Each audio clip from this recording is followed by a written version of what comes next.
Well, folks, we have our first Onyxia's Lair cards to discuss.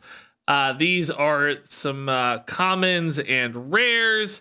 No legendaries this time around, but still some interesting dragons in particular to take a look at on top of a few spells. Kicking things off here with the Spawn of Deathwing, a Warlock dragon. It's a 5 mana 6/6, so a pretty big boy here. And Battlecry, destroy a random enemy minion, discard a random card. So you're getting major Rottennest Drake vibes off this one. If you remember that back in the day for Hunter, a big mid-game threat that also can help you swing a board. This does have a notable downside with that discard that could theoretically be an upside in the right environment or scenario. Maybe we'll get some more discard support in the future. Right now, it's really just Bone Web Egg, I think it's called, that summons you some 2/1s. I guess Hand of Gul'dan is also still laying around, but not for too long. So some potential upside there, but I think usually you're going to lose some resources in hand. It's hard to guarantee a good discard target at the moment because this is random. It's not a controlled discard like we've seen more recently. On top of that, I don't know that this card holds up quite as well as Rottennest Drake did in its era. That was a long time ago. Honest threats on board were often more meaningful back then, and board swings were more meaningful back then on a 1-to-1 basis. Nowadays, we tend to have smaller, wider boards, just faster plays, and I don't know if this will be able to keep up. You know, like taking one tiny minion off a 3 or 4 minion board and just playing a 6/6 that kind of gets easily dealt with doesn't feel as powerful as it used to. So I think it's going to take some extra synergy here to really pull this card into fashion. I just don't know if it's enough anymore. Seems like an insane arena card, right? Like going to be nuts in some formats like Arena that are more board-based and honest. But as far as constructed standard format Hearthstone is concerned, I think this has a lot of problems to overcome, even though it is like cool and it has a lot of things and is reminiscent of a powerful card in the past. I'm just not sure that's enough anymore. So next up here we have Deep Breath for Mage, a new 5 mana fire spell. It deals 1 damage to a minion and its neighbors. So can clear 3 minions here if you get this thing pumped up enough, and it is improved by the number of other spells in your hand. So if you have a hand with 5 other spells, this is dealing 6, 6, and 6. Odd choice there, Reach. But if you have, a spell of a handful of 9 other spells, like, right, this is 3 10 damage hits. It can clear a lot of boards, particularly in the mid game. It's going to be very efficient dealing some 8/8s and stuff if you're able to get a big enough hand. So some interesting potential here. That said, again, I don't know if this lines up especially well in the current world of Hearthstone. It has high output potential, but it has demands to keep things in hand. Mage does have a lot of card draw, though, so that's not necessarily a problem. But his 5 mana is just a big tax to pay. Would you rather have smaller, more flexible removals? Things like brain freezes have been sufficient. Just killing one thing or stalling out one big thing. That tends to be the shape that has made more sense for Mage, cycling through fast spells that have more flexibility. And although this has more output, it's just a bigger commitment as well. And I don't know that Mage has this much inflexible mana to spend all that often. This would probably demand like a hand style Mage that's way more grindy, way more control focused, that has more time and can commit 5 mana all at once and be kind of happy with that play, where they're not trying to advance some of their game plan in the meantime. So I don't think this makes sense for the way Mage has been played most recently. That doesn't mean it's terrible. It does do a lot potentially and has some neat synergy upside. It's just going to take a different format for Mage for it to make sense. This card's really cool for Priest. Just looks crazy. I feel like I've never seen a dragon that looks like this. Dude's awesome looking. He's a 4 mana 4/4, the Light Maw Nether Drake.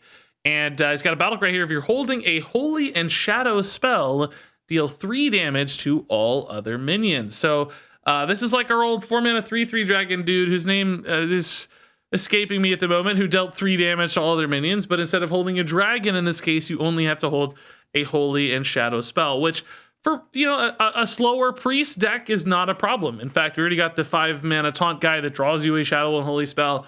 There's a lot of both that tend to be run that can be played in control tools. Just that palm reading for the Shadow spell and then whatever Holy spell you want to. It's not hard to run both. So that is a fairly easy condition to meet, I would say, by turn 4 in many cases. And then this is a nice board swing. I think it's actually a good shape for a board swing. Getting a really solid minion down is nice on the back of that.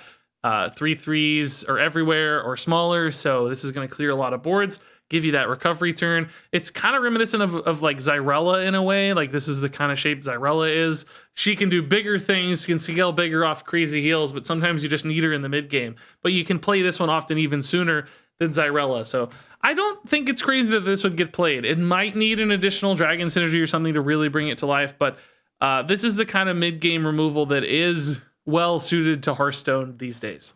Moving on here to the Onyxian Drake for Warrior. I love this card. 4 mana, 4/5 taunt dragon, that Yeti taunt body, and battle cry. Deal damage equal to your armor to an enemy minion. So this is a swingy 1-to-1 board card, but it's controlled and it doesn't have as much downside. It has conditionality. You have to have some armor to make this swing worth it. But, you know, Warrior is often very good at getting armor, and I think this scales fairly nicely into the late game as well, where you just like play a heavy plate and this kills an 8/8, right? And you're also getting a disruptive body in the way as well. So to me, this does fit Warrior's game plan a little better. It seems to slot more into a control style of deck than, say, the Warlock card did, and you have influence over where this one is going. So unlike that random destroy effect that can hit something really low roll-esque, this is both cheaper and you have that control. So I think that makes this a much more reliable swing tool, and therefore potentially a cool fit. You could put this in something like an Azoth deck even, right? Like just get that dragon body. But either way, having a couple of these in an armor deck gives you a little bit more way to turn that armor into removal, which is exactly what you're looking to do. All right, so next up here is the Onyxian Warder, a new neutral card, a 5-mana 3/6 dragon. Battle cry, if you're holding a dragon, summon 2/2/1 whelps with rush.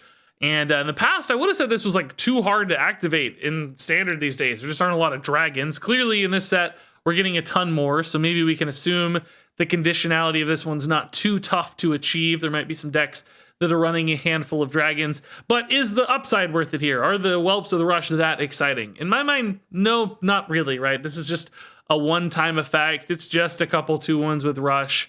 It's not bad. It's another one of those like, yeah, in Arena this makes sense, but is this really going to stand out enough? Is this going to offer enough synergistic upside? Does a token deck care about this? Does a dragon deck care about this? I just don't see why this card would make the cut over others. It feels a little bit like filler to me. And then next up is the Whelp Bonker. This one's fun. 3 mana, 1/5. Frenzy and Honorable Kill, draw a card. So this is like almost like an Acolyte of Pain come back to life here. I guess the first time this takes damage, it's going to draw you a card. The question is, will it draw you cards additional times? And I doubt it. Like theoretically, you know, this is great at killing 1/1s, which that would be whelps in the case of the name and the flavor here.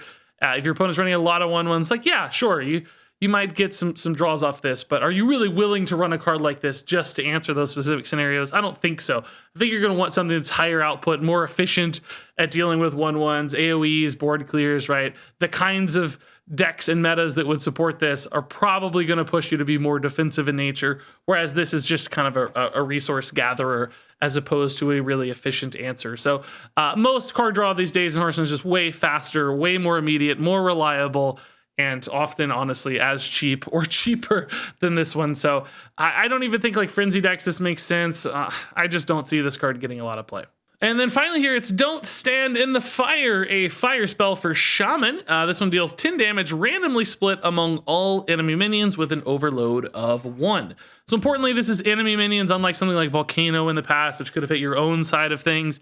This is focused into enemy minions. So this is more like full-blown evil, for instance, for Warlock recently, which those kinds of cards, or even like a Minefield when you don't have your own stuff. Minefield is symmetrical, but you know, often used when your opponent has just a couple minions out. Those have proved to be pretty good and reliable removal tools.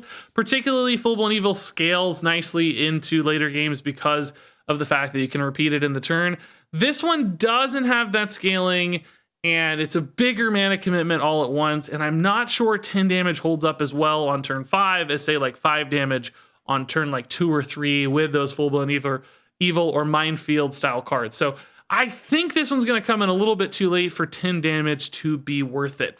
I mean, clearly, if you're doing like doubles or scaling this up in some way with other effects, spell damage or Moargs or boosting it with Quest to double it up. Like, yeah, maybe it becomes a good mid-game removal tool, but that's still demanding additional mana to support it, which, you know, there are other things out there. There are the Perpetual Flames of the world, landslides, cards that might just have like numerical breakpoints that make a little bit more sense at their given mana cost. So to me, this one feels more awkward than good. So let's do some quick reviews. Spawn of Deathwing is a 2-star card.